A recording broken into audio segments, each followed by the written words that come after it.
Hey, what is going on, guys? So today I'll be bringing you guys a deck profile on my Ultra Athlete deck. Now this is a really fun budget deck. It's really crazy how easily this deck can actually OTK and how much the deck can gain advantage and how quickly it can go through the deck with how much search power it has. It got a lot of great support from Cross Souls, and I find it to actually be a pretty viable deck considering how budget it is. It actually is a deck that took 12th place at a regional, I believe it was in Kentucky. So yeah, it is a deck that actually can catch people by surprise and can actually have a good matchup against a lot of the top tier meta decks out there. So without further ado, let's get right into the deck profile. Starting off with the monsters, we of course have the free midfielder, which unfortunately is the only level 4 UA that we have currently. He's really good in combination with Stadium. Just being able to normal summon him to trigger Stadium's effect to allow us to search another UA is just too good. Then his on-field effect is actually pretty cool too.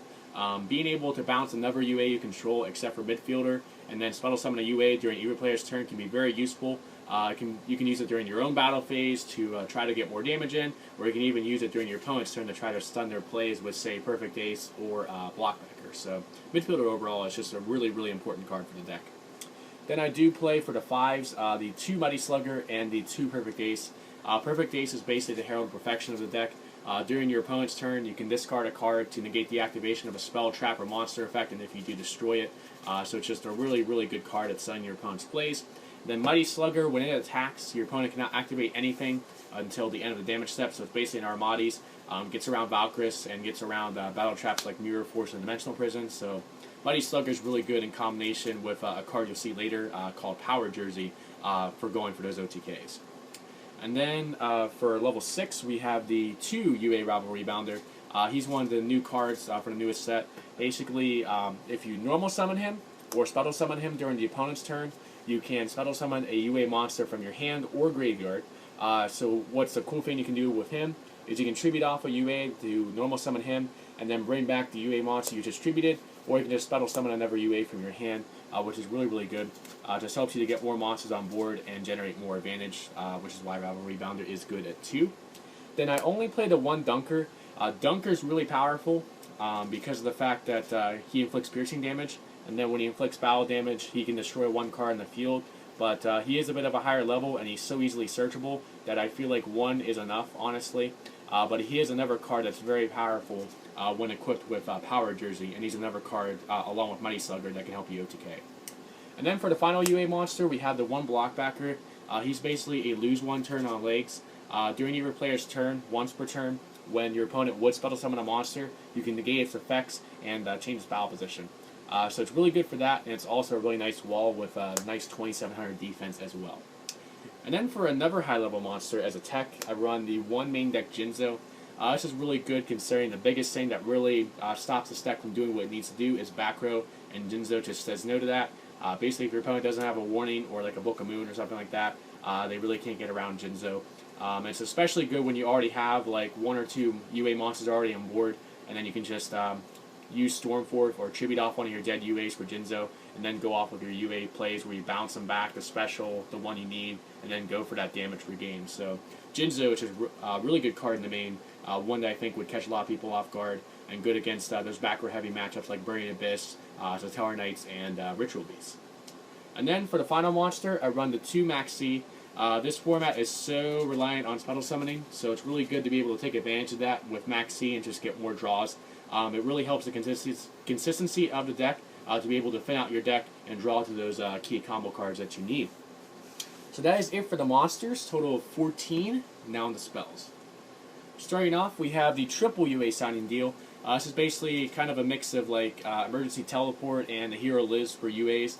Basically, once per turn, you can special summon a UA monster from your deck. You take 300 damage times its level. So like if you summon midfielder, you take 1200 damage. The monster you summon cannot be used as Xyz or Synchro materials, which doesn't really matter considering you're usually just bouncing the UA back to special summon another from hand. Then you can just special summon that UA you just bounce back anyway to get its effects again. Because its effects are negated when it's summoned, but you can just bounce that UA back and then resummon it to where its effects will kick back in again. So yeah, Signing Deal is just really good for the consistency of this deck and helps you to easily get 2 or 3 UA monsters on board in the turn, which is really what the deck needs to be able to do to generate advantage and to be able to OTK. And then we have the free UA Stadium. With Stadium, whenever you normal summon a UA, you get to search out another UA monster from your deck to your hand, so it helps you speed through your deck and get to the cards that you need. And then when a UA monster is special summoned, all monsters you currently control gain 500 attack, and that is an effect that stacks, and it doesn't affect just UA monsters, so you can actually boost up your Jinzo as well, which is pretty cool. So yeah, Stadium is just another really key card for this deck. Then I do play the two UA Power Jersey. As I mentioned, this is the card that really allows you to be able to OTK really hard. You can equip it to a UA monster, it gains 1,000 attack, and then if it battles an opponent's monster, you can inflict double damage with that damage. And then if it destroys an opponent's monster by battle, the monster can attack again. And if you bounce the UA monster back to your hand that's equipped to Jersey, you can then bounce Jersey from the graveyard back to the hand as well. So Jersey is easily recyclable, and it just is a really powerful card to get a massive amount of damage into OTK. So I only run the reason I actually run the 2, even though you really only need the 1 to OTK, is just because I'm afraid of losing one off of like MST or Trish. So I like to have that second one just in case. And then for search targets, we have the 2 Rhoda and the 2 Terraforming. Of course, Terraforming searches out our 3 Stadia, and then the 2 Reinforcement of the Army searches out our 3 Midfielder, which is our main combo that we go into to try to search through our deck for those UA monsters that we need. Then I do play the 3 Upstart Goblin. Since you can put on a massive amount of damage with the combination of like Power Jersey plus Mighty Slugger or Power Jersey plus Stunker, the 1,000 life you're giving to your opponent isn't that big of a deal. Just being able to draw that extra card and hopefully get to that card you need is really important for this deck. So that's why I do run the 3 Upstart Goblin. I also run the free MST because I don't want to run into annoying floodgates like lose 1 turn, skill drain, Vandy's Emptiness, macro, defissure, Phoenix Chain, things like that. I also just don't like back row in general with this deck, so that's why I do run the free MST. And you can even use it to get your penalty box in graveyard, which you'll see here in a minute. Then I do run the 2 Stormforth. Since I run so many high-level monsters, I can just tribute my opponent's monsters to normal summon my guys. It's really good to use on Jinzo and good to use with Rabble Rebounder as well, just to either stun my opponent's back row or to gain advantage off of Rabble Rebounder's effect. Then for the final spell, we have the 1 Book of Moon, which is a very versatile card that also happens to be a Jin Lockout. And I don't play Raigeki because for the Power Jersey OTK combo, your opponent does need to have a monster on board. So most times it isn't really ideal to be able to wipe their board with Raigeki. So that's why I do side it instead of mating the Raigeki. So that was 21 spells. Now for the final 5 traps. So starting off, we have the 2 UA penalty box. Basically, if a UA monster battles an opponent's monster while this card's on the field once per turn, you can banish the monster the UA monster is battling until your opponent's second end phase. So yeah, it's really good. Just regain over problematic monsters. Of course, with Xyz monsters, they'll come back without the materials. And it can help you get extra damage as well. It can help you get over annoying things like the Jinlock as well. And then when it's in the graveyard, you can banish it from the graveyard to add a UA spell from your deck to your hand. So you can add things like Sounding Deal and Power Jersey that normally would not be searchable. So that's why Penalty Box is really good for the deck.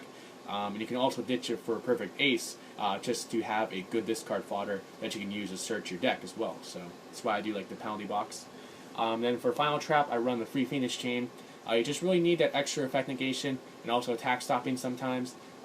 With this deck, you really don't want to have your board completely nuked or affected by something like, say, Trishula or Triver or Exciton Knight. So the Phoenix Chain is really good for that, especially when you don't have perfect ace to be able to do that job for you. So that was it for the main deck, total of 40 cards. Now on to the side deck. So starting off, we have the 2 Effect Veiler, just for that extra effect negation. Just really good for that. It's good against a lot of the effect heavy matchups like Satellar Knights and Necros. Then I do run the 2 Flying Sea, really good of course against Burying Abyss and Satellar Knights. And what's really cool about it too is since you can special summon it in defense mode, you can basically give yourself an easy target to use with Dreadnought Dunker to get that piercing damage in, especially when equipped with Jersey, since that double damage would make it to where you're inflicting a massive amount of damage with that one attack. Then you have the ability to attack again. So Flying Sea is actually good for stunning your opponent's Z summons and also giving yourself a monster on the opponent's side of the field that you can use for your Power Jersey OTKs. And then for the final monster on the side, I do run the second Jinzo. This is basically for really back row heavy decks, especially Tellar Knights, just to try to get those out of the way and try to push through for the OTKs.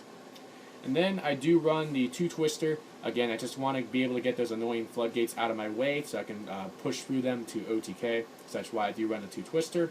It's really good in the Qliphort matchup as well. And then I do run the 1 Raigeki, as I mentioned, just because there's some monsters out there that you just need to get off the board that you may not be able to with your own UA monsters, so Raigeki can be good for that. Then I run the 1 UA Turnover Tactics in the side. Basically what this card does, if you control 2 or more UA monsters, you can shuffle all monsters on the field back into the deck, and then you special summon UA monsters up to the number you special summon, but they have to be different names. And you cannot attack with those monsters this turn, but it is a quick play, so you can do it on your opponent's turn. Then your opponent special summons as many monsters from their main deck as possible, up to the number of monsters they shuffled into their main deck. But if you shuffle in extra deck monsters, they won't get the special summon. So in certain matchups like Shadal's and Brilliant Abyss, where they usually go into the extra deck, Turnover Tactics could be good just to get those off the board and maybe make it to where they're not getting any monsters out of at the end of the resolution of the card. So Turnover Tactics can be good in some matchups, but I really don't like it in the main. Then I do run the 2 Iron Wall to try to stop Spiritual Beasts, stop Necros, stop Infernoids from doing all the banishing shenanigans that they need to do. The 2 Mind Crush to stun those search heavy decks, and then finally the 2 Shadow Mirror for, of course, Brilliant Abyss and Shadal's.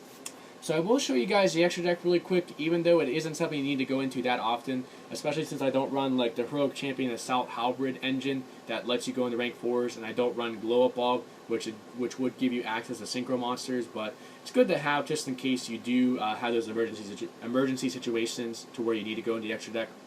So just for some staple rank 4s, we have Abyss Dweller, Cairngorgon, Castel, Exciton, Cowboy, Gemini Pearl. Good if you're going against lose 1 turn, since it is unaffected by lose 1 turn. Excalibur, since your midfielders are warriors, in case you need that big beater, especially good for getting over towers. Lavalval Chain, which you can use to dump your penalty box into the graveyard to get its search effect.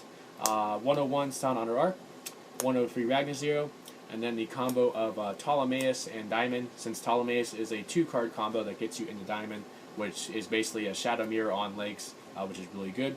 And then for rank 5, I run the 1 Volcasaurus, since you do run 4 level 5 monsters. I run the 1 Gauntlet Launcher, since I have 3 level 6s.